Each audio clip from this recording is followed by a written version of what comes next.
బేతేలు వాసైన దేవా, నిన్న నేడు ఏకరీతిగా ఉండి మారని మార్పు చెందని పరలోకపు తండ్రి, దేవుడి స్వరూపము కలిగి ఉండి దేవుడితో ఉండుట విడిచిపెట్టకూడని గొప్ప భాగ్యమని ఎంచుకునగా మానవుని పోలికగా పుట్టినారు, దాసుని స్వరూపము ధరించుకున్నారు. సమస్తము కలిగి ఉండి మిమ్మల్ని మీరు ఏమి లేని వాడిగా రిక్తునిగా చేసుకున్నారు. ఆకారమందు చూస్తే మనుషునిగా కనబడ్డారు.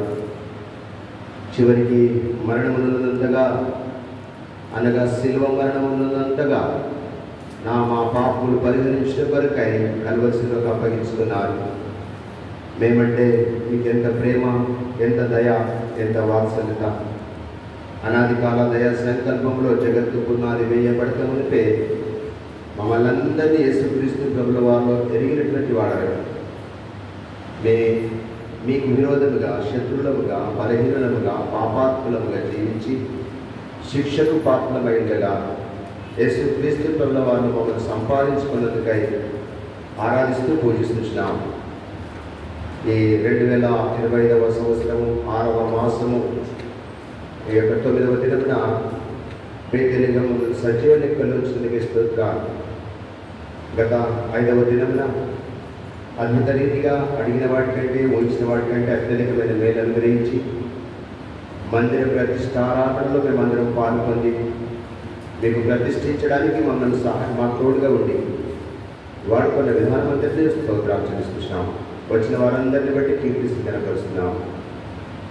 కడవరి మందిరం యొక్క మహిమ మునుపటి మందిరం యొక్క మహిమను మించినదిగా చేసినందుకై ఆరాధిస్తూ పూజిస్తున్నాం.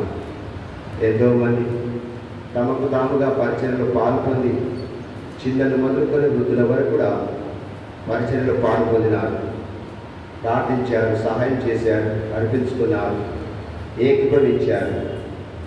ప్రతి ఒక్కరిని బట్టి మీ కృతజ్ఞత ఆస్తులు చెల్లిస్తున్నాం. నేటి ఉదయకాలంలో వీటన్నిటినీ జ్ఞాపకం చేసుకొని కృతజ్ఞులమై మా దేవుడు మాయడ చేసిన అద్భుత ఆశ్చర్య కార్యములను వివరించిన కొరకై వాటిని కనపోసుకొని ఆత్మతో సత్యముతో ఆరాధించిన కొరకై బేతేలుకు నడిపించినందుకై కీర్తిస్తూ కనపరుస్తున్నాం. ఈ దినం బ్రతుకున్నామంటే మా మంచితనం, మా గొప్పతనం కాదు ప్రభా. ఇది కేవలం మీ కృప, మీ దయా, మీ వాత్సల్యత. మేమేమై ఉన్నామో అది కూడా మీ దయా, మీ వాత్సల్యత, మీ పుణ్యమే. కాబట్టి రక్షణ పాత్రను చేత పట్టుకొని చెప్పన శక్యమును మహిమయుక్తమైన సంతోషము చేత ప్రభు యేసుక్రీస్తు వారి ద్వారా సమస్త మేలు పొందుకున్న వారమై హృదయపూర్వకమైన స్తుతి ఆరాధన యేసుక్రీస్తు వారిని సమర్పిస్తూ మీ కృపాసన ఎదుకు చేరించిన మా మీద మీ నిత్య నూతన నిబంధన రక్తాన్ని ప్రోక్షించుకుంటున్నాము. మా ప్రాణత్వ దేహముల మీద మమ్మల్ని కడిగి శుద్ధి చేసి పవిత్రపరచు. ఏ విధంగా ఆరాధించాలో మాకు నేర్పించు, మాతో మాట్లాడు. బల్ల వర్తమానంలో సరి చేసుకుని పరపాటు పొందే యోగ్యత దయచేయండి. సండే స్కూల్ పరిచర్యను, సండే స్కూల్ ఆశ్రయాలను త్వరపరిచి వాడుకొని ఈ మందిరంలో నేటి దినం జరుగుతున్నటువంటి ఆత్మ పరిచర్య అంతటి ద్వారా, ఆరాధన అంతటి ద్వారా సంఘానికి ఆశీర్వాదం, దీవెన, పరిచర్య విస్తరింపచేయడం, మేలుకరంగా చేయడం. ఈ దినం ఎవరైతే మీ సన్నిధికి వచ్చించినారో మీ మందిరంలో కృపాసనం చేయండి. ఎవరు కూడా ఖాళీగా వెళ్ళకుండా సమస్యకు పరిష్కారం పొందుకొని నిరాశ నిస్పృహలో ఉన్నటువంటి వారు ఆదరింపబడి, అనారోగ్య పరిస్థితుల వారు స్వస్థపరచబడి, ఇంకా వివాహ విషయంలో కానీ, ఉద్యోగ విషయంలో కానీ, చదువు విషయంలో కానీ, గర్భఫలం విషయంలో కానీ, డెలివరీ విషయంలో కానీ, కుటుంబ కలహాల విషయంలో కానీ, అసమాధానంతో ఉన్నటువంటి వారు కానీ, ఈ యొక్క మీ సన్నిధి కలిగినటువంటి బేతేలుకు వచ్చినటువంటి వారందరూ కూడా మీ ద్వారా క్షేమం పొందుకున్నట్లు, వెళ్ళగలిగినట్లు మీరే వారికి సహాయం చేయండి. నిలబడి దాసుడు అయోగ్యుడు, నిష్ప్రయోజకుడు, ఏమాత్రం యోగ్యత శిలో చట్ట మరుగుపరచు వాడుకోండి. ఆరంభం మొదలుకొని పోతు వరకు కూడా మీ సన్నిధి మాతో కూడా ఉంచు. మాకు ఉపదేశం చేయము, మా మీద దృష్టి ఉంచి మాకు ఆలోచన చెప్పు, మీ మార్గంలో నడిపించు. ఈ పరిచర్య నేటి దిన బేతేలు ద్వారా 2 స్థలాలకు పరిచారకులు తీసుకుని వెళ్ళారు. వారు కూడా బలపరిచి వాడుకొని మా సంఘానికి క్షేమము, ప్రజలకు ఆశీర్వాదం కలిగచేయండి. వారి కుటుంబాలకు కూడా దీవెన కలిగచేయండి. అలాగే ప్రభు అనుబంధ సంఘాలన్నింటినీ కూడా జ్ఞాపకం చేసుకోండి. ఎవరుందా జరుగుతున్న పరిచర్య అంతటి జ్ఞాపకం చేసుకోండి. ప్రపంచవ్యాప్తంగా జరుగుతున్న పరిచర్య అంతటి ద్వారా మీరు ఘనత మహిమ ప్రభావాలు పొందుతున్నారు. మందిరంలో మాకు ఇచ్చిన ఈ కీబోర్డు కబుల మీద, ఈ యొక్క మైక్ మీద, ఈ వాట్సాప్, యూట్యూబ్ వీటన్నిటి మీద, లైవ్ ప్రోగ్రామ్ మీద మీరు అక్కడ ప్రోక్షించండి. ఏది ఆటంకం లేకుండా చక్కగా పనిచేసేటట్టు ఆజ్ఞాపించి వచ్చిన వీళ్ళందరినీ దీవించండి. ఈ పరిచర్య అంతటి ద్వారా మాకు కాదు, యెహోవా మాకు కాదు, మీ కృపా సత్యములను బట్టి ఘనత మహిమ ప్రభావం చెల్లిస్తూ ప్రభువైన యేసుక్రీస్తు వారి నామమున ప్రార్థించి వేడుచున్నాము తండ్రి.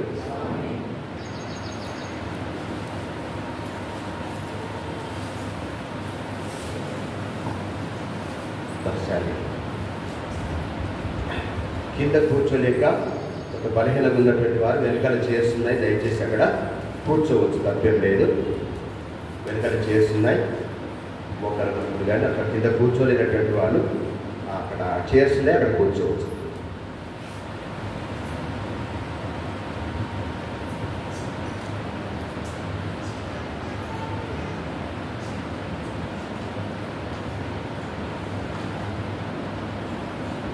రెండు 240 పాట పాడుకుంటాం. కొత్త పాట పుస్తకంలో 240, పాత పాట పుస్తకంలో 238.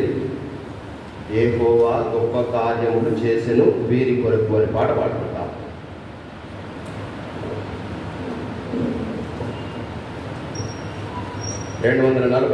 కొత్త పాట పుస్తకంలో పాత సంఖ్య 238, ఇంకంతకంటే పాత పాట పుస్తకంలో 204. యెహోవా గొప్ప కార్యములు చేసెను వీరి కొరకు అని పాట పాడుకుంటాం. యెహోవా గొప్ప కార్యములు చేసెను వీరి కొరకు. యెహోవా గొప్ప కార్యములు చేసెను వీరి కొరకు. ఇహమునా అన్యజనములెల్లా చెప్పుకొనుచున్నారటులా. ఇహమునా అన్యజనములెల్లా చెప్పుకొనుచున్నారటులా. యెహోవా మన కొరకు గొప్ప కార్యములు చేసెను. యెహోవా మన కొరకు గొప్ప కార్యములు చేసెను. మహాసంతోషభరితులమైంది సహపరివారిగా చేసెను. మహాసంతోషభరితులమైంది సహపరివారిగా చేసెను. యెహోవా గొప్ప కార్యములు చేసెను వీరి కొరకు. ప్రారంభకాల పనులను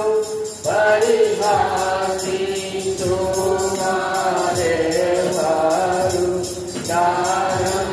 ప్రారంభకాల పనులను పరిహాసిస్తువారెవరు. ప్రభు పని చేయపతి వేలకులొక్కడు.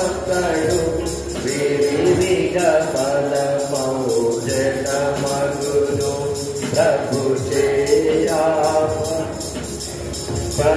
వేలకులొక్కడు. వివిధ ఫలమౌజనమగును.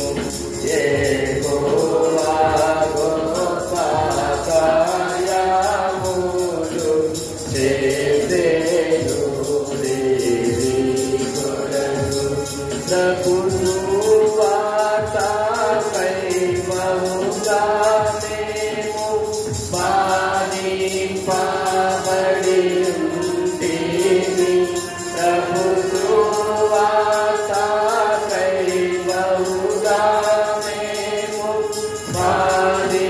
పాదింపబడి ఉంటేవి ప్రబలెను ప్రభు నీ వాక్యము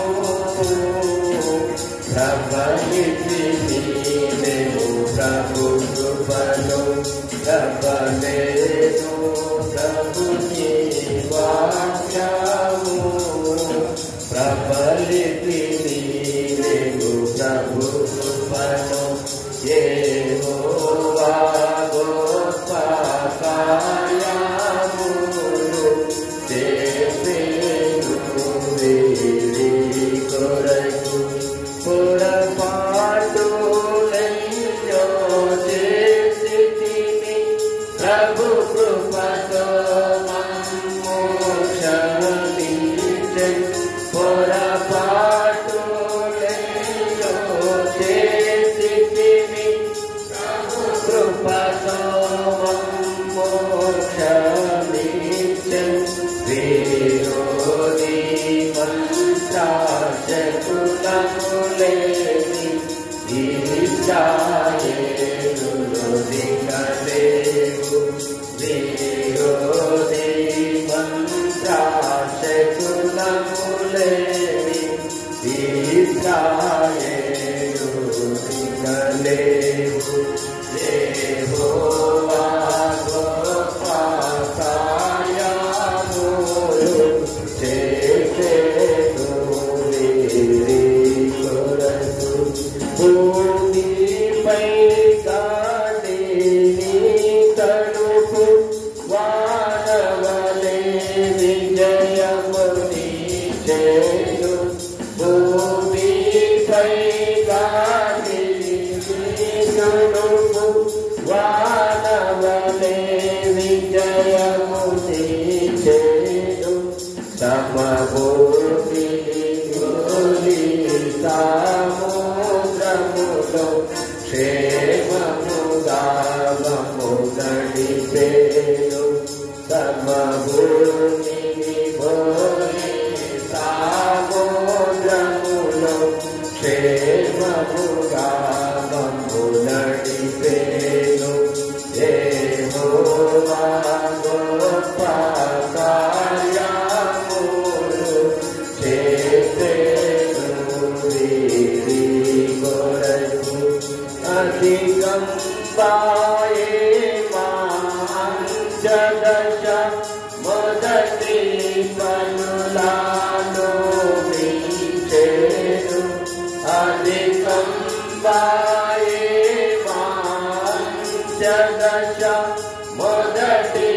పనులను మించెను మొదటి మందిర మహిమను మించె తుది మందిర భూమహిమ మొదటి మందిర మహిమను మించె తుది మందిర భూమహిమ యెహోవా గొప్ప కార్యములు చేసెను వీరి కొరకు మహిమా ఘనత ప్రభావములు మాతృత జ్ఞాత స్తోత్రములు మహిమా ఘనత ప్రభావములు మాతృత జ్ఞాత స్తోత్రములు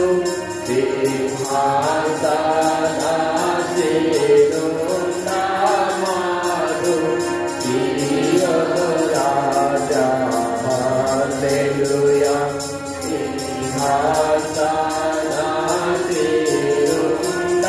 సింహాసనాసీనుండమాడు రాజా హల్లెలూయా యెహోవా గొప్ప కార్యములు చేసెను వీరి కొరకు దినమున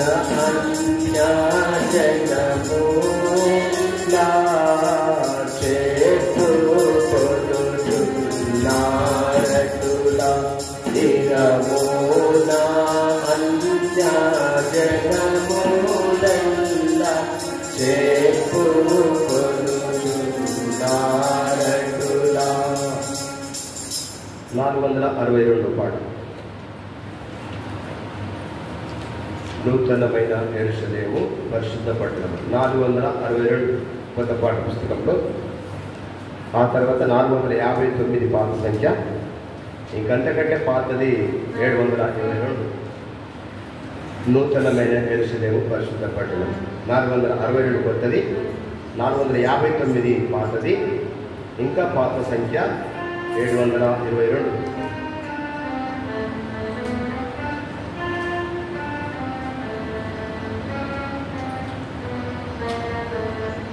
నూతనమైన యెరూషలేము పరిశుద్ధ పట్టణము.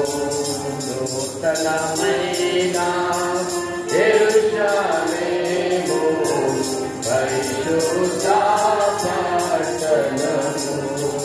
దానికి మనలను పాత్రుల చేసిన, దానికి మనలను పాత్రుల చేసిన మన ప్రభు యేసుకే వందనములు. మన ప్రభు యేసుకే వందనములు.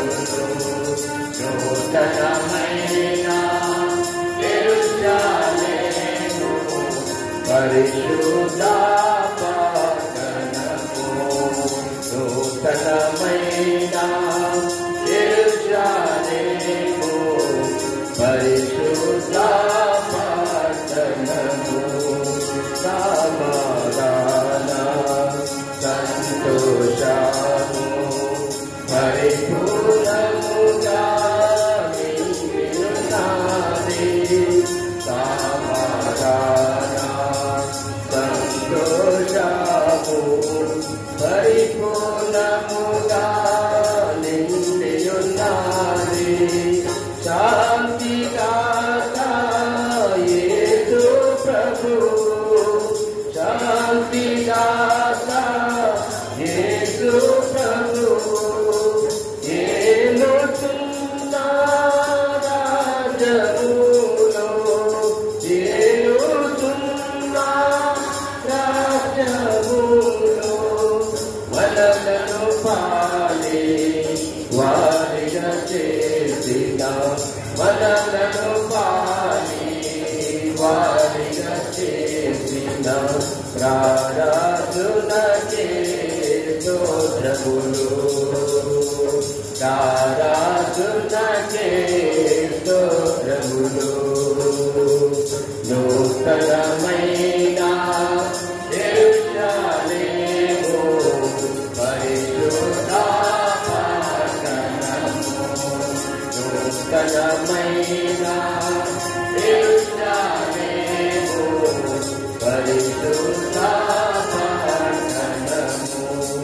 మన పాపములను క్షమించెనుగా, మన పాపములను క్షమించెనుగా. కలువరి శిలువ రక్తము ద్వారా, కలువరి శిలువ రక్తము ద్వారా తన పరిశుద్ధత యందు మనలా, తన పరిశుద్ధత యందు మనలా పాలివారి నీగా చేసే, పాలివారి నీగా చేసే మహిమా పూర్ణుడా మా దేవా. మహిమా పూర్ణుడా మా దేవా. మనసారా నిన్ను పాడెదను, మనసారా నిన్ను పాడెదను. నూతనమైన యెరూషలేము పరిశుద్ధ పట్టణము. నూతనమైన యెరూషలేము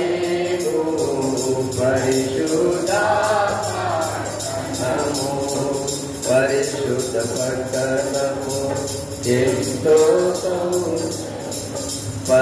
పరిశుద్ధాత్మా ఘనము ఎంతో పరిశుద్ధాత్మా ఘనము ఎంతో సౌందర్యము కలిగి ఉన్నది సౌందర్యము కలిగి ఉన్నది భక్త కొరకు తీర్చబడిన భక్త కొరకు తీర్చబడిన పెళ్లి కుమార్తెగా నుండెనుగా పెళ్లి కుమార్తెగా నుండెనుగా తన వధువుగా చేసిన ప్రభుకే తన వధువుగా చేసిన ప్రభుకే స్తుతి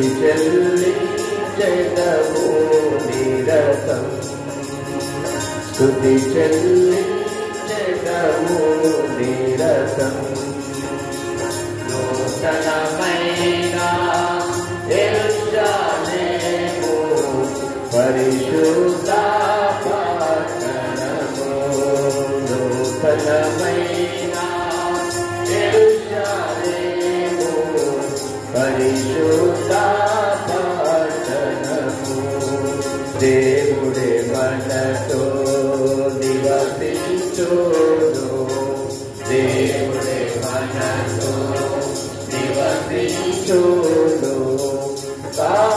కాపురముండును మనతో నిత్యము కాపురముండును మనతో నిత్యము దేవుడే మనకు తోడై ఉండి దేవుడే మనకు తోడై ఉండి నడుపును మనలా పరములకు నడుపును మనలా పరములకు మనలను ప్రేమించిన ప్రభునే మనలను ప్రేమించిన ప్రభునే ఆరాధించి గోకెదము ఆరాధించి గోకెదము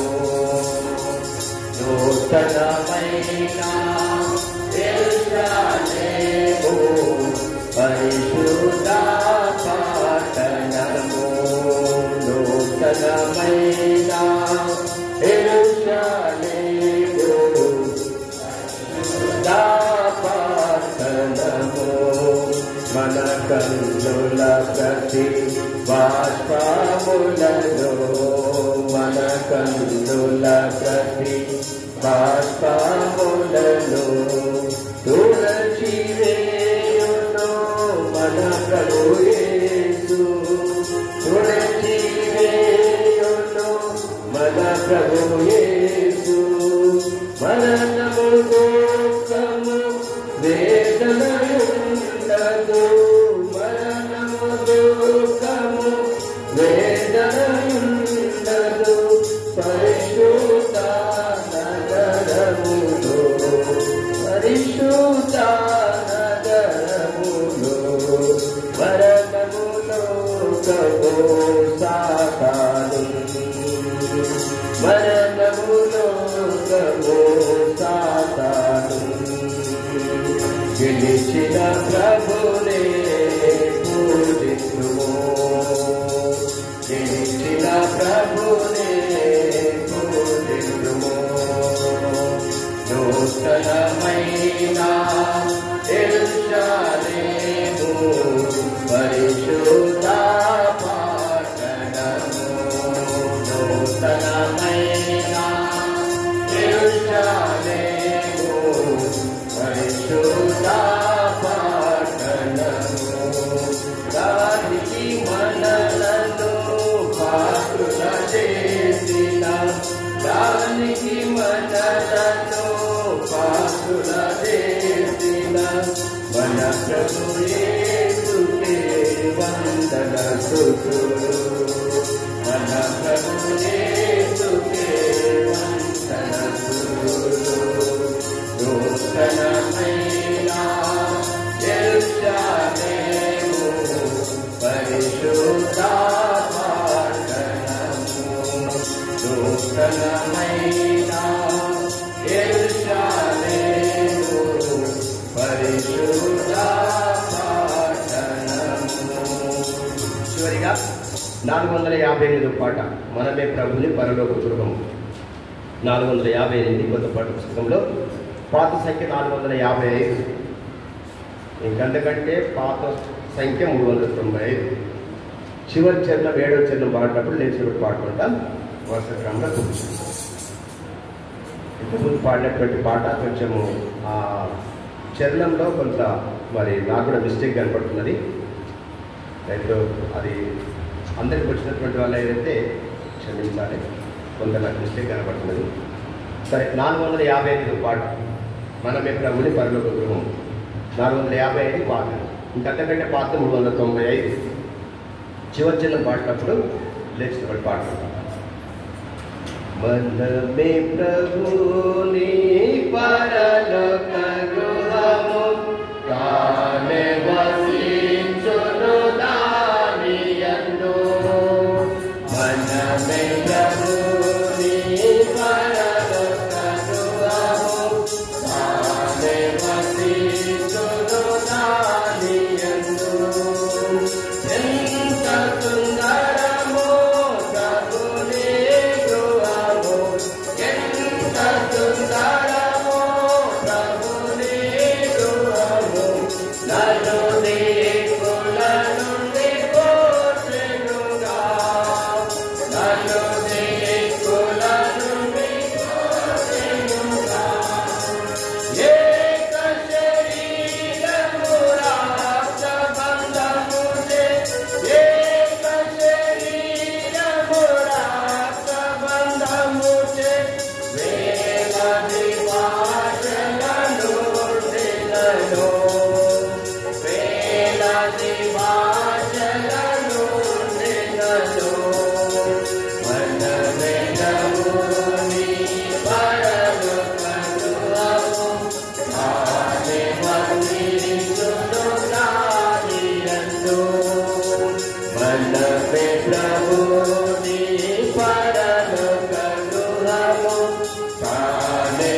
బైబిల్ కలిగినటువంటి వారు బైబిల్ పైకెత్తి యేసుని వాక్కు నిత్యం నిలిచిందనే బైబిల్ పదం వాడుకుంటాం.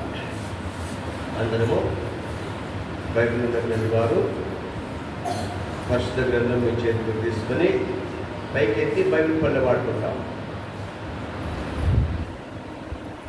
యేసుని వాక్కు నిత్యము నిలుచు, ఏమి మారినా పొర్లు పోదు, భూమ్యాకాశములు గతించినాను, మారాజు వాక్కు మారాదు.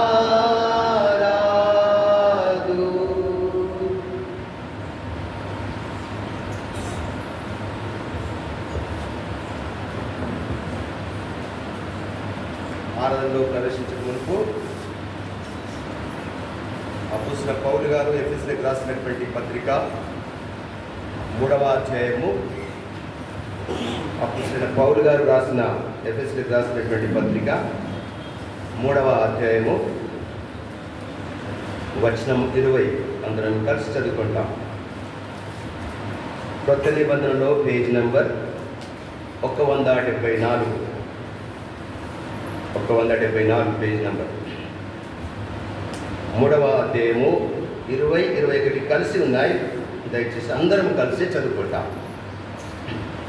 మనలో కార్యసాధకమైన తన శక్తి చొప్పున మనము అడుగు వాటన్నిటికంటేను ఊహించు వాటన్నిటికంటేను అత్యధికముగా చేయ శక్తి గల దేవునికి క్రీస్తు యేసు మూలముగా సంఘములో తరతరములు సదాకాలము మహిమ కలుగునుగాక.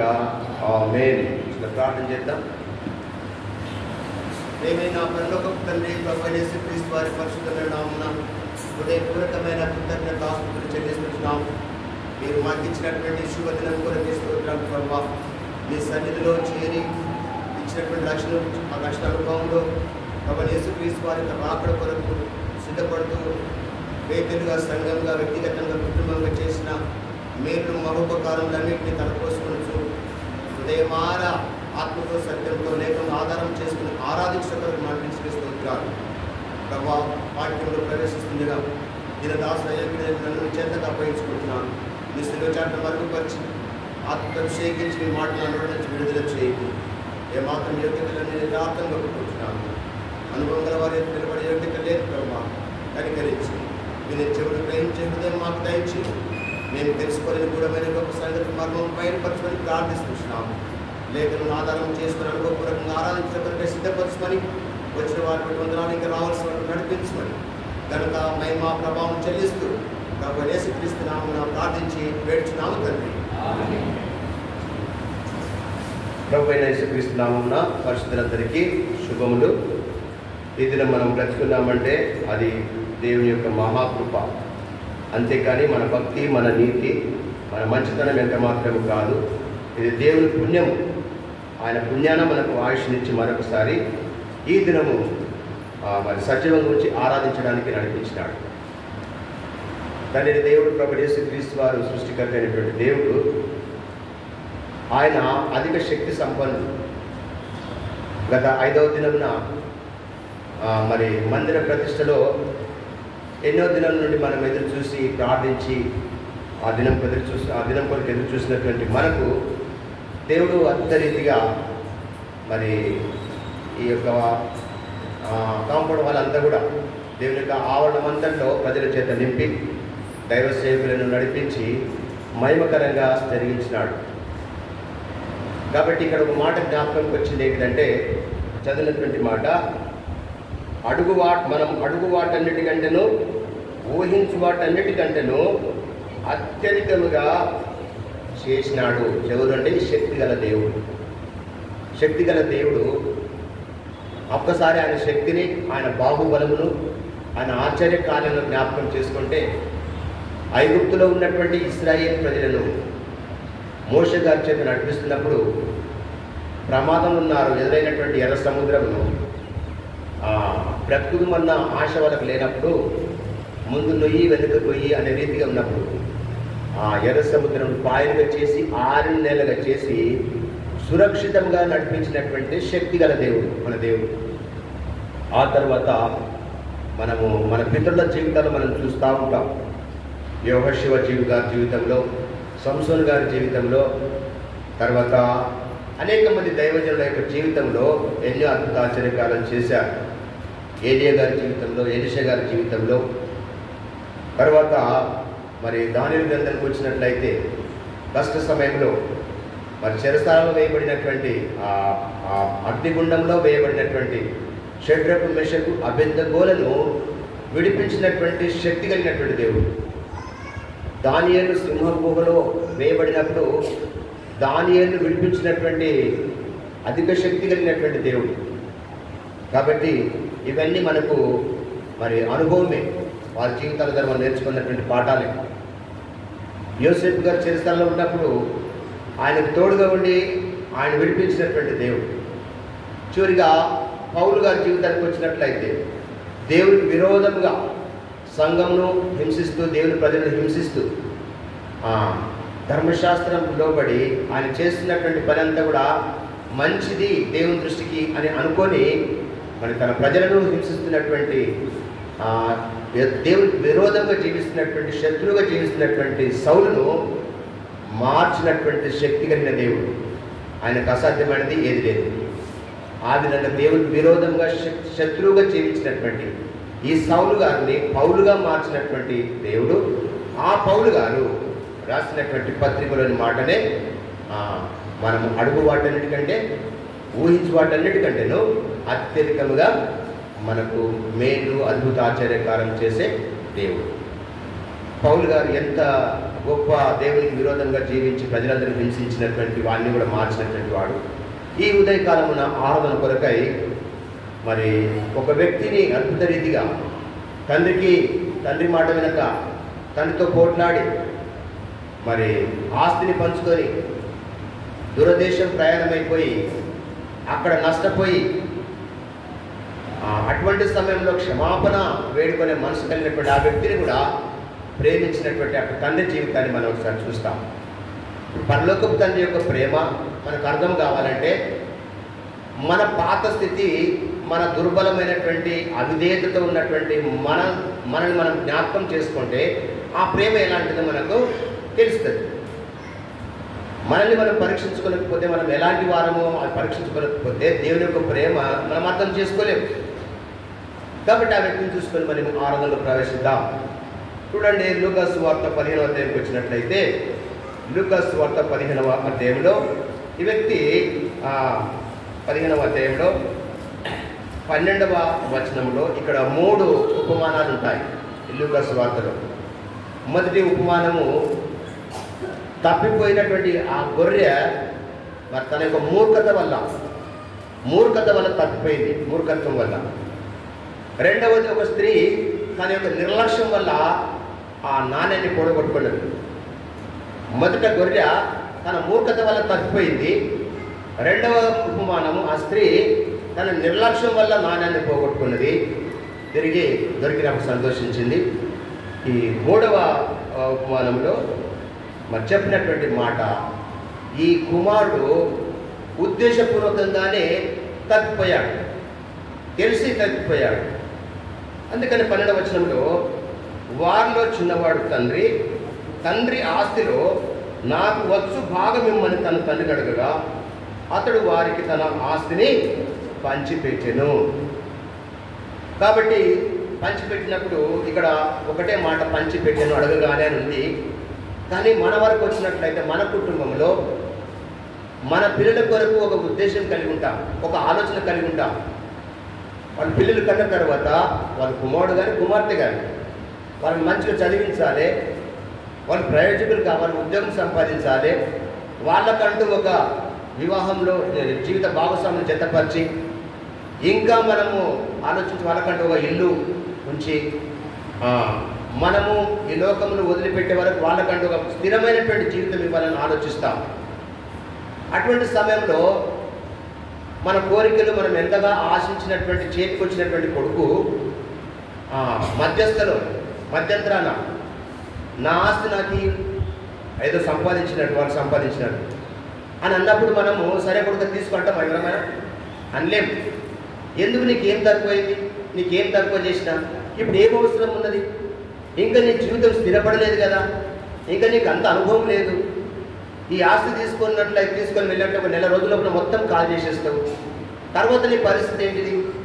నేను చనిపోయిన తర్వాత వారసత్వంగా నీకే కదా బిడ్డ, లేకపోతే వివాహం అయిన తర్వాత నీ పేరుని రాసిస్తా, ఇంకా నీకు అన్న ఉన్నాడు, మీ ఇద్దరికి శిరసమని రాసిస్తా అనుకుంటా ఉంటామా మనం? అంటాం కదా. అదే రీతిగా ఇక్కడ కూడా తండ్రి ఎంత బ్రతిమలాడాడో, కానీ కుమారుడు వినలేడు. వినకుండా మొండితనంతో, మూర్ఖత్వం వల్ల తాను తండ్రికి దూరం అయిపోయాడు. తండ్రికి దూరం అయిపోయి తన ఆలోచనకు తోచిన విధంగా స్వతంత్రుడిగా జీవించాలనుకున్నాడు. తండ్రి దగ్గర ఉంటే కండిషన్లు ఉంటాయి, భయం ఉంటుంది, అది చేయకు, ఇది చేయకు, ఇట్లా ఉండాలి, అట్లా ఉండాలి అని కండిషన్ పెట్టాడు. భయం అనేది ఉంటుంది. ఇప్పుడు అది కుమారునికి ఇష్టం లేదు. తండ్రి నుండి దూరం ఉండాలి, నేను ఒంటరిగా ఉండి స్వతంత్రునిగా ఉండాలి, నేను ఏం చేసినా నన్ను అడిగేటోళ్ళు ఉండకూడదు, నా హృదయాన్ని, నా మనసుని నేను సంతోషం పెట్టుకోవాలి. తన ఆలోచన. ఆస్తిని తీసుకున్నాడు, వెళ్ళిపోయాడు. దూరదేశంలో దుర్వ్యాపారం వల్ల అక్కడ ఉంది. కానీ పెద్ద కుమారుడు ఒక మాట అన్నాడు, వేశ్యలతో అని అంటాడు. వేశ్యలతో తినివేసిన ఈ నీ కుమారుడు అంటాడు. అంటే తన యొక్క డబ్బులంతా కూడా విడిగా ఎట్లా అంటే అట్లా ఖర్చు చేసుకున్నాడు. కాబట్టి ఏం చూస్తున్నాం ఆ కుమారుని ద్వారా? కుమారుని లోపల తండ్రి ప్రేమ ఎక్కడ, కుమారుని యొక్క ప్రేమ ఎక్కడ? తండ్రి ఆ కుమారుని లోపల ఏం చూస్తున్నాం మనము? తండ్రికి భయపడినటువంటి స్థితి, ఆ గుణం. తర్వాత తండ్రికి అవిధేయుడుగా, విధేయత చూపించలేని వాడిగా చూస్తాం.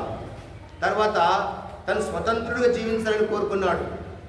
తర్వాత తాను ఇష్టానుసారంగా తన కోరిక నెరవేర్చుకోవాలన్నాడు. వెళ్ళిపోయాడు. ఇప్పుడు తండ్రి సహవాసానికి, తండ్రి సన్నిధి దూరం అయిపోయాడు. నిజంగా అదే రీతిగా ఆది కాండంలో ఆరంభంలోనే అది మనం చూస్తాం. ఆది అయినటువంటి మనం మూలపితరుడు ఆదాము ద్వారా ఏదేను తోటలో వాళ్ళను భార్య భర్తలుగా జత చేసి ఆ తోటలో వాళ్ళను ఉంచి ప్రతిదినం మాట్లాడే దేవుడు, తనైన దేవునితో సహవాసం కలిగినటువంటి ఆ దంపతులు అనాది కాలంలోనే దేవుడు యొక్క మాటను, ఆజ్ఞను అతిక్రమించి అవిధేయులయ్యారు. ఆజ్ఞను అతిక్రమించడం ద్వారా పాపం చేసినటువంటి వారైనారు. సిగ్గు కలిగింది, తర్వాత భయం కలిగింది, దేవుని సన్నిధికి రాలేకపోయారు. అంత మాత్రమే కాదు, దేవునికి అవిధేయులుగా దేవుని మాట వినక చేసినటువంటి ఆ పొరపాటు వల్ల దేవుని సన్నిధి వెళ్ళగొట్టబడ్డారు. మూడవది మనం చూస్తాం, దేవుని సన్నిధి వాళ్ళు వెళ్ళగొట్టబడ్డారు. వెళ్ళగొట్టక మునుపు శాపం తెచ్చుకున్నాడు. నువ్వు కష్టపడి నీ చెమట భూమి మీద పడితే కానీ, నీ దుక్కి దున్ని, పొలం సాగు చేసి దుక్కు దున్ని నీ చెమట భూమి మీద పడితే కానీ నీకు కడుపులకు అన్నం రాదు. శపించబడ్డది, నేల శపించబడ్డది. ఆయన కూడా శపించబడ్డాడు. ఆ విధంగా తండ్రి సుఖంగా జీవించవలసినటువంటి, తండ్రితో జీవించవలసినటువంటి ఈ దంపతులు ఇప్పుడు దూరం అయిపోయారు. సమాధానం ఉన్నదా? 4వ అధ్యాయంకి వచ్చేసరికి 2 పిల్లలు కన్నారు, కయ్యను, హేబేలు. కన్న తర్వాత ఆ కుటుంబంలో కూడా కొట్లాడనే, సమాధానం లేదు. పెద్దోడు చిన్నను చంపేశాడు, కయ్యను హేబేలు చంపేశాడు. సంతోషం ఉంటుంది ఆ కుటుంబంలో కూడా? ఉండదు. తల్లిదండ్రులు ఎంతో బాధపడి ఆయన కయ్యను ఏ విధంగా తనను మరి కోప్పడ్డారు. ఆ కుటుంబంలో సమాధానం లేదు. ఏం పాపం చేసిండని, నిన్నేమన్నాడని అన్న తమ్ముని చంపేసినాడు. సమాధానం ఉంటుందా? అది మర్చిపోయేంత వరకు, ఆ బాధ మర్చిపోయేంత వరకు ఆ కుటుంబంలో సమాధానం ఉంటుందా? ఉండదు. ఆ ప్రకారం దేవుడికి దూరస్థిరైపోయాడు. అటువంటి అదే విధంగా ఈ కుమారుడు కూడా దూర దేశానికి వెళ్ళిపోయాడు. తన ద్రవ్యం అంతా కూడా, ఆస్తి అంతా కూడా దుర్వ్యాపారం వల్ల పాడు చేసుకున్నటువంటి వాడిగా ఉంటున్నాడు.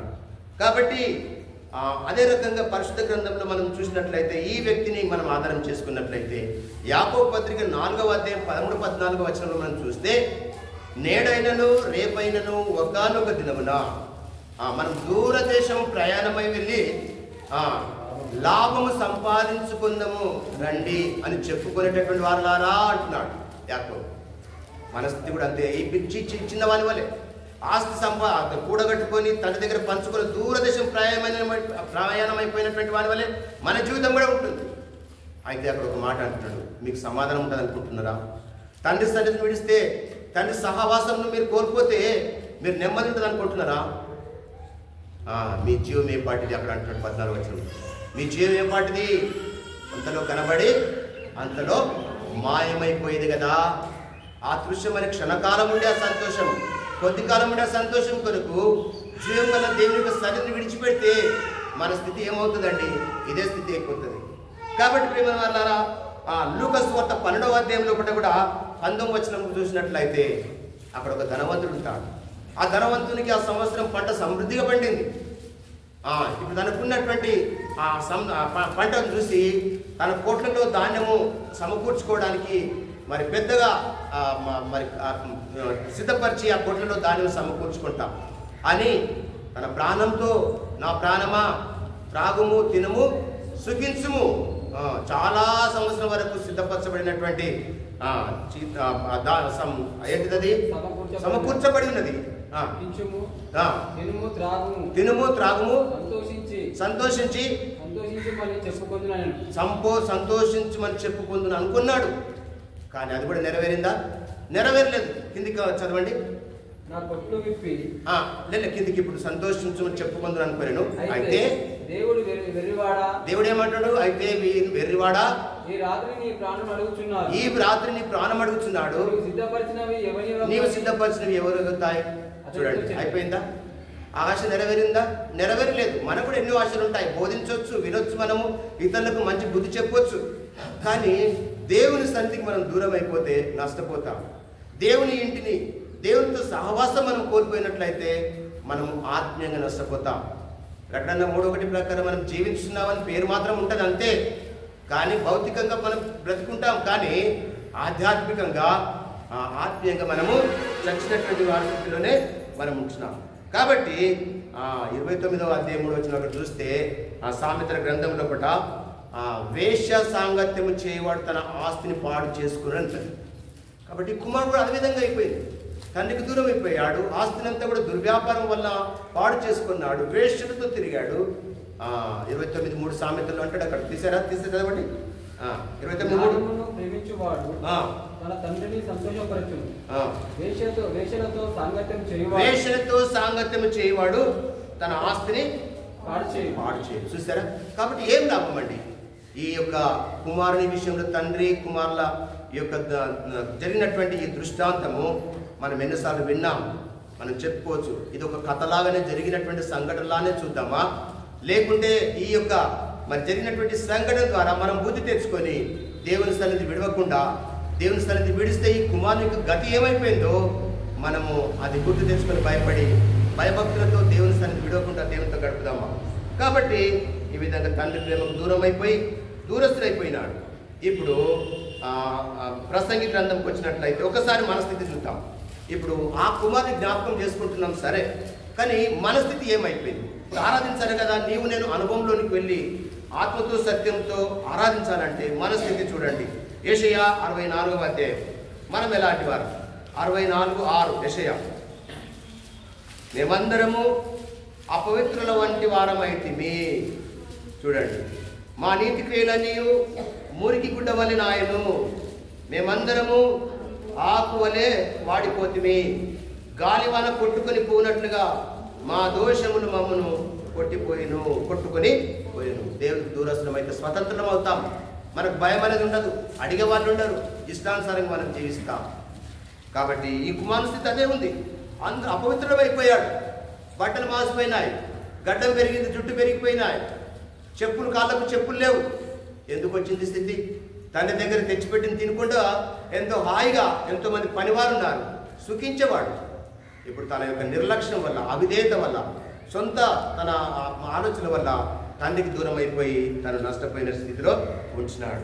అందుకనే రోమపత్రిక 1వ అధ్యాయం 24 ఈ మాటను మనము కొంచెం కంటిన్యూగా చేస్తే, మేమందరం అపవిత్రుల వంటి వారమైతిమి అనే మాటకు రోమపత్రిక 1వ అధ్యాయము 24వ వచనంలో పౌలు గారు అక్కడ చక్కగా 1:24 ఈ హేతు చేత వారు తమ హృదయముల దురాశలను అనుసరించి తమ శరీరములను పరస్పరము అవమానపరుచుకున్నట్లు దేవుడు వారిని అపవిత్రతకు పంపగించు. ఏ హేతు చేత?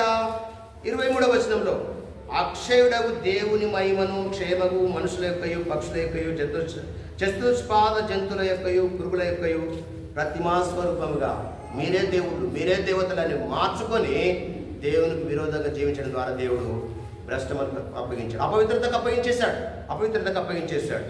అందుకనే 6వ అధ్యాయంకి వద్దాం. రోమపత్రిక 6వ అధ్యాయము 19వ వచనం. 6వ అధ్యాయం 19వ వచనం. మీ శరీర బలహీనతను బట్టి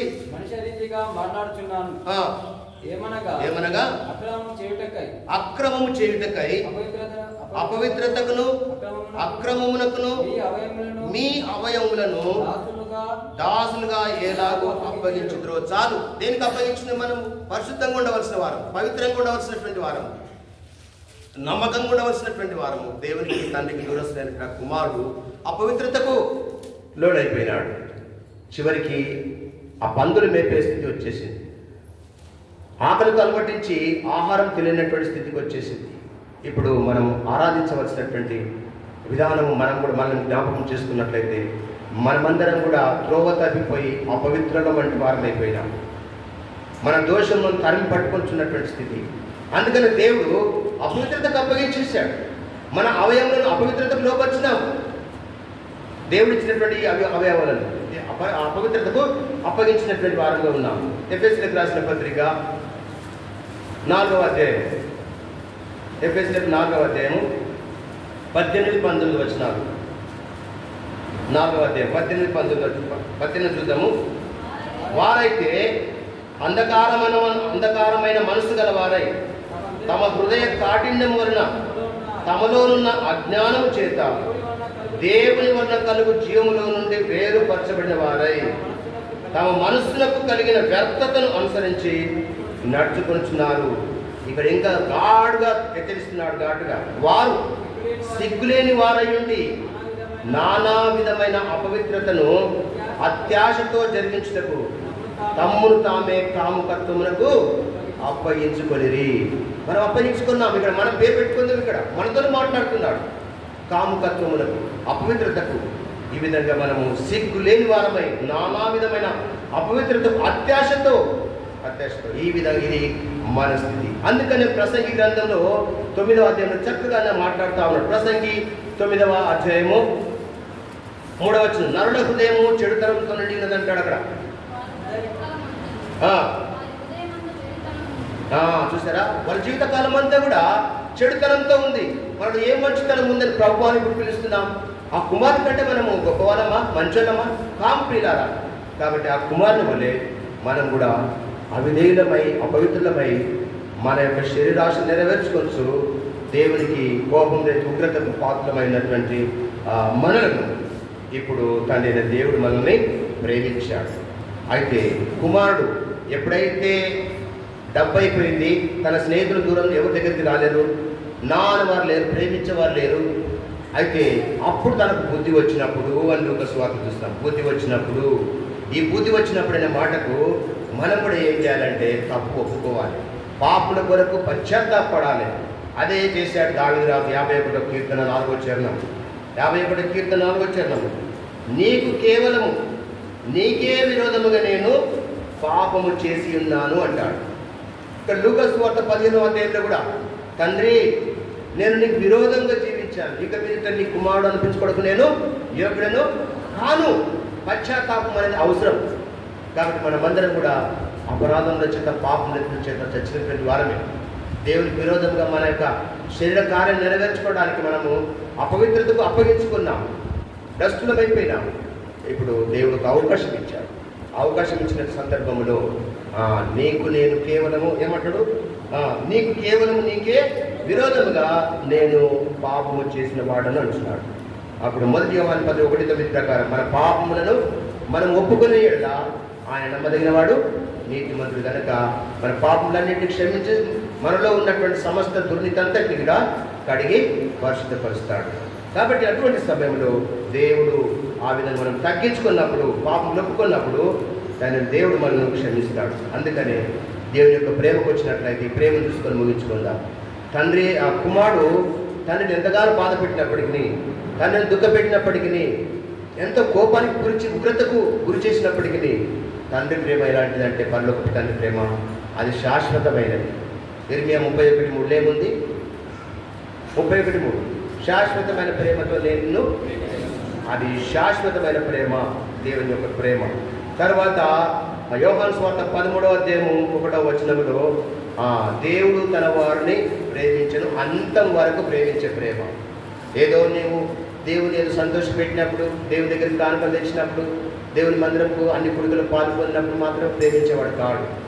అందుకనే 39వ కీర్తన యెషయా, అక్కడ ఏమంటే 49వ యెషయా గ్రంథం 15వ వచనంలో, స్త్రీ తన గర్భమున పుట్టిన తన చంటి పిల్లను మర్చునా, వారైన మర్చుతురు కానీ నేను నిన్ను. ఇది అగాపే ప్రేమ, ఇది శాశ్వతమైన ప్రేమ, అంతం వరకు ప్రేమించే ప్రేమ. ఈ ప్రేమనే నీవు నేను కలిగి ఉన్నటువంటి ఈ పాపములన్నింటినీ క్షమించింది. కలువరిశిలలో రక్తమంద కార్చి మరణమై సమాధి లేఖనం ప్రకారం 3వ దినమున లేచి ప్రభు యేసుక్రీస్తు వారు మనల్ని రక్షించారు. ఈ కుమారుని దగ్గరికి వచ్చినట్లయితే, తండ్రి నీకు విరోధముగా పాపము చేసిన వాడను, ఇక మీదట నీ కుమారుడును అనిపించుకోవడానికి యోగ్యుని కాను అని ఎప్పుడైతే అన్నాడో తండ్రి ఎప్పుడెప్పుడు వస్తాడో కుమారుడు అని ఎదురు చూస్తూ ఉన్నాడు. తండ్రి ప్రేమ అలాంటిది. కాబట్టి కుమారుడు కనబడగానే తిట్టేది పోయి, చాలా దినం నువ్వేం చేసినావు, వద్దనంగా ఆస్తిని పంచుకొని పోయినావు కదా, నా మాట వెళ్ళలేవు కదా, ఇప్పుడు బాగైంది, మళ్ళీ ఎందుకు వచ్చినావు నా దగ్గరికి, నా ఇంటికి ఎందుకు వచ్చినావు, ఏం మొహం పెట్టుకొని వచ్చినావు అని అనాలి. మనమై తట్టినట్టు. కానీ తండ్రి దూరం నుండి చూస్తేనే నా కుమారుడు వస్తున్నాడు కదా, గడ్డం పెరిగిపోయింది, వెంట్రుకలు పెరిగిపోయినాయి, బట్టలు మాసిపోయినాయి, కాళ్ళకు చెప్పులు లేవు అని పరిగెత్తుకుంటూ వెళ్ళి తిట్టడానికి బదులు, కొట్టడానికి బదులు, దూషించడానికి బదులు ముద్దులతో ఆహ్వానించాడు. మెడ మీద పడి ముద్దు పెట్టుకున్నాడు. తండ్రి అయిన దేవుడు ప్రభు యేసుక్రీస్తు ద్వారా మళ్ళీ కూడా అదే ప్రకారము ప్రేమించాడు. ప్రేమించి కుమార్కి ఏం చేశాడు? వస్త్రంలో మలినమైనటువంటి వస్త్రం తీసివేసి రక్షణ అనే వస్త్రాన్ని ఇచ్చాడు. చూద్దామా యెషయా గ్రంథం, యెషయా 61:10, యెషయా 61:10 మధ్య భాగంలో, ఆయన రక్షణ వస్త్రములను నాకు ధరింపచేసి ఉన్నాడు. ఇప్పుడు అక్కడ కుమారుడు బట్టలన్నీ మాసిపోయినాయి. ఆయన ఒక ప్రమాణం, ఒక తనలో పశ్చాత్తాపం అని కనబడ్డది. తండ్రి నీకు విరోధంగా నేను పాపం చేశాను, ఇక మీదట నీ కుమారుడును అనిపించుకోవడానికి నాకు యోగ్యత లేదని ఎప్పుడైతే అన్నాడో, తండ్రి కనికరపడి ప్రేమ చూపించి శిక్షించడానికి బదులు తనను ప్రేమించి తన మైల వస్త్రములు, అంటే అపవిత్రమైనటువంటి పాప వస్త్రములు తీసివేసి రక్షణ వస్త్రములు ఇచ్చాడు. జకర్యా గ్రంథం 3:4 అక్కడ ప్రశస్త్రమైన వస్త్రం అంటారు. జకర్యా 3:4 పేజ్ నంబర్ పాత నిబంధన 778, 3:4 మధ్య భాగంలో, నేను నీ దోషమును పరిహరించి ప్రశస్తమైన వస్త్రములతో నిన్ను అలంకరించి. ఈ కుమారుడికి అది దొరికింది. పశ్చాత్తాపడ్డాడు, తండ్రి ప్రేమను పొందుకున్నాడు, రక్షణ వస్త్రం తొడిగించాడు, ప్రశస్త వస్త్రాన్ని తొడిగించాడు. తర్వాత రెండవది ఏం చేశాడంటే ఉంగరం. మనం లూకాసు వార్తలో మనకు భాగం తెలుసు కాబట్టి చేతికి ఉంగరం తొడిగించాడు. ఈ ఉంగరము దేన్ని సూచిస్తుందంటే ఉన్నత స్థానానికి సూచిస్తూ ఉన్నది, ఉన్నత స్థానాన్ని సూచిస్తూ ఉన్నది. యోసేపు గారు చెరసాలలో ఐగుప్తు దేశంలో ఉన్నప్పుడు ఫరో తన చేతికి ఉన్నటువంటి ఉంగరము తీసి యోసేపుకి ఇస్తాడు, అట్లా గణపరుస్తాడు. అంటే రాజ్యాన్ని పరిపాలిస్తున్నటువంటి సమయంలో ఈ ఉంగరం దేన్ని సూచిస్తూ ఉన్నది? అధికారాన్ని, లేకుంటే ఉన్నత స్థానాన్ని సూచిస్తారు. తర్వాత ఎస్తేర్ గ్రంథంకి వచ్చినట్లయితే, ఎస్తేర్ గ్రంథంలో కూడా మనం చూసినట్లయితే 3వ అధ్యాయం 10 అహష్వేరోషు రాజు హామానుకు యూదులను సంహరించాలని ఒక పన్నాగం కానీ శాసనం చేయమంటాడు అహష్వేరోషు రాజు. ఆ రాజు శాసనం చేసి ఏం చేస్తాడంటే, ముద్ర కావాలి కదా, సంతకం పెట్టిన తర్వాత ముద్ర ఉంటేనే కానీ, స్టాంప్ ఉంటేనే కానీ దానికి విలువ ఉండదు. అదే ప్రకారం రాజు ఏం చేస్తాడు, తన చేతికి ఉన్నటువంటి ఉంగరం తీసేసి ఒక శాసనం రాసేసి ఆ ఉంగరంతో ముద్రించి లోకంలో ఉన్నటువంటి ఆ రాజ్యంలో ఉన్నటువంటి వారందరికీ పంపించేసే ఈ శాసనము అని చెప్తాడు. కాబట్టి ఉంగరం దేనికి సూచన కనబడుతున్నది? ఒక ఉన్నత స్థానానికి, లేకుంటే అధికారానికి సూచనగా ఉన్నది. ఈ కుమారుడు ప్రశస్త వస్త్రము, రక్షణ వస్త్రము, తండ్రి స్థానంలో తర్వాత వారసుడుగా ఉండవలసినటువంటి వాడు కోల్పోయాడు. తిరిగి ఆ వారసత్వాన్ని పొందుకున్నాడు, రక్షణ పొందుకున్నాడు. తిరిగి అధికారం లేకుండా పోయింది. ఎప్పుడైతే తండ్రి నుండి దూరం వెళ్ళిపోయాడో, దూరదేశానికి వెళ్ళిపోయాడో, తిరిగి తన తప్పు తెలుసుకొని తిరిగి తండ్రి దగ్గరికి వచ్చాడో, తిరిగి తన అధికారాన్ని పొందుకున్నాడు. ఆ ఉంగరం ఏ విధంగా అధికారం ఉన్నత స్థానం సూచన. మూడవదిగా కాళ్ళకి ఏం చేశాడు? చెప్పుల తొడిగించాడు. లూకాసు వార్త 15వ అధ్యాయంలో, లూకాసు వార్త 15వ అధ్యాయం ముగింపులో ఉన్న లూకాసు వార్త 15వ అధ్యాయము 22వ వచనం కింది భాగంలో, పాదములకు చెప్పులు తొడిగించుడి. ఈ పాదములు దేనికి సూచన అంటే, ఇప్పుడు ఎఫెసీ పత్రిక 6వ అధ్యాయం 15వ వచనంలో పాదములకు సువార్త వలనైన సిద్ధ మనసనే జోడు అంటారు. సువార్త వలనైన సిద్ధ మనసనే జోడు. సిద్ధ మనసు ఇప్పుడు సమాధానం వచ్చేసింది అతనికి. ఇప్పుడు తండ్రి అడుగు జాడల్లో, ఇప్పుడు ఆ రాజ్య భవనంలో, ఆ స్థలంలో ఇప్పుడు తిరిగి వాడిదైపోయాడు. ఇంకొక మాట చెప్పాలంటే, తండ్రి ద్వారా పొందుకున్నటువంటి రక్షణ, తర్వాత ఆ స్థానం, అధికారము, సువార్త చెప్పే రకంగా నా తండ్రి చేసినటువంటి మేలు, నేను తండ్రికి దూరస్తుని అయిపోయినా, తండ్రి మాట వెనక ఆస్తిని పంచుకొని పోయినా, దుర్వ్యాపారంలో పాడు చేసుకున్నా, మళ్ళీ తండ్రి యొక్క దగ్గర నేను స్థానం సంపాదించుకొని ఆ కార్యం చేశాను. సంపాదించుకోలేనటువంటి దుష్కరం నేను చేశాను. అయితే పశ్చాత్తాపడినప్పుడు ఏదైతే కోల్పోయాడో తిరిగి ఆ తండ్రి నాకు అప్పగించాడు ఇవన్నీ. కాబట్టి ఈ విధంగా ఆ మనిషి ఇంకొక మాట అంటున్నాడు. చివరిగా 24వ వచనం ఏమంటున్నాడు? 23వ వచనం, క్రొవ్విన దూడను తెచ్చి వధించుడి, మనము తిని సంతోషపడదాము. యూదులు మాంసాపేక్ష కలిగినటువంటి వారు. ఏదైనా సంతోషం కలిగినప్పుడు మంచి దావత్ చేసుకునేవారంట. ఈ మాంసం అంటే వాళ్ళకి చాలా ఇష్టమంట.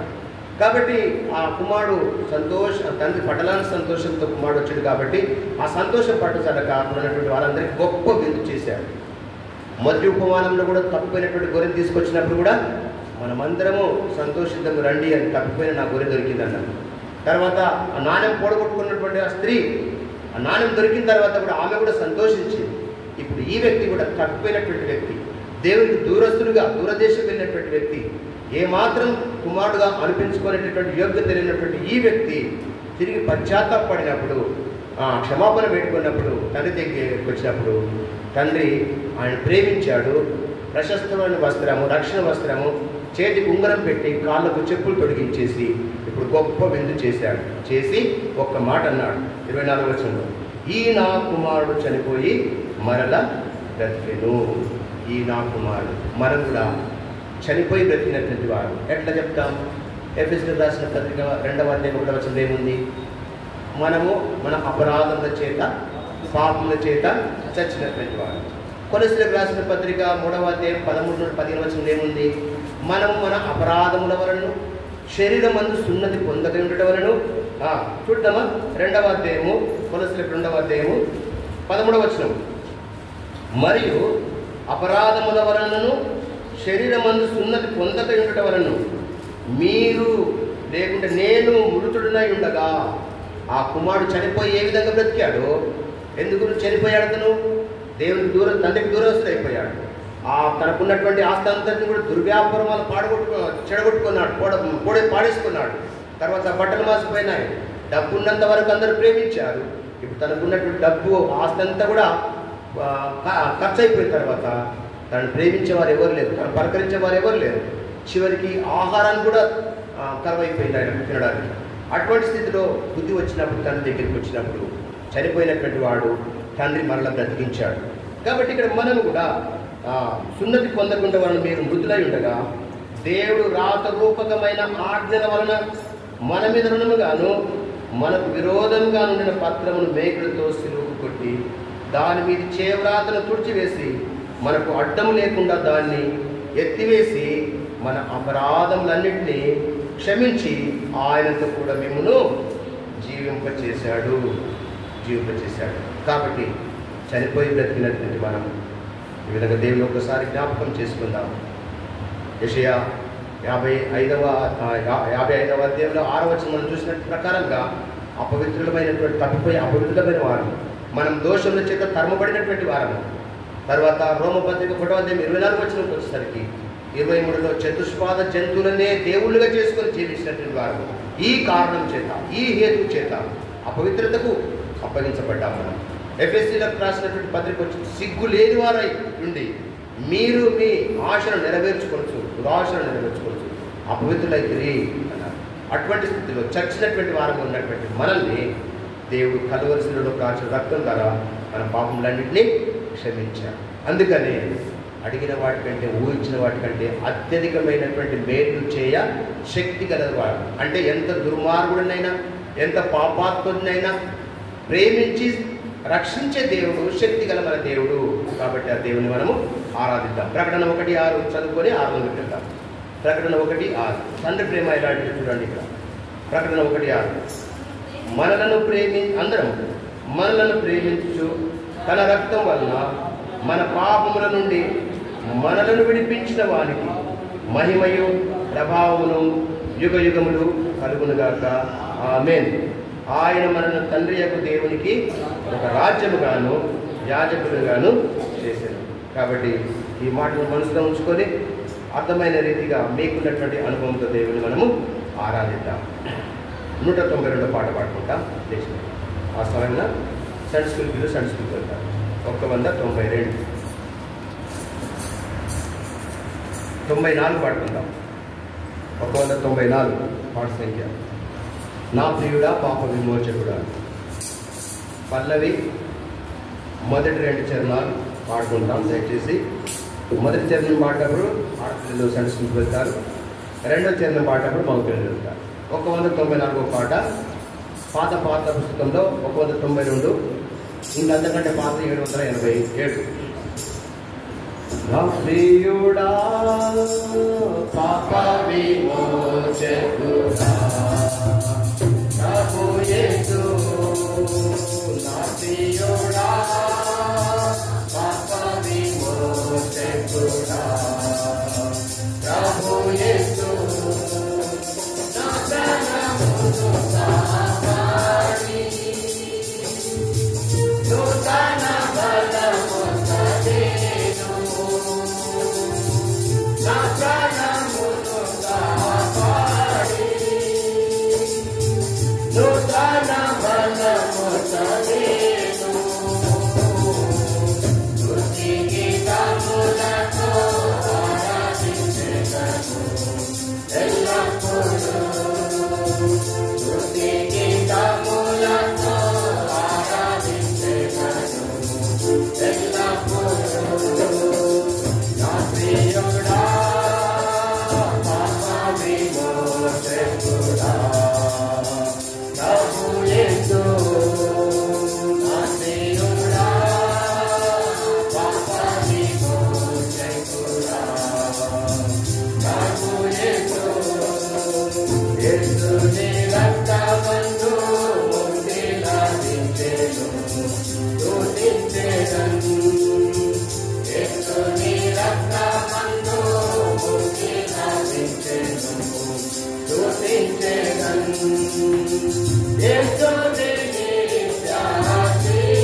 ప్రార్థన చేసి సండే స్కూల్కి వెళ్తారు.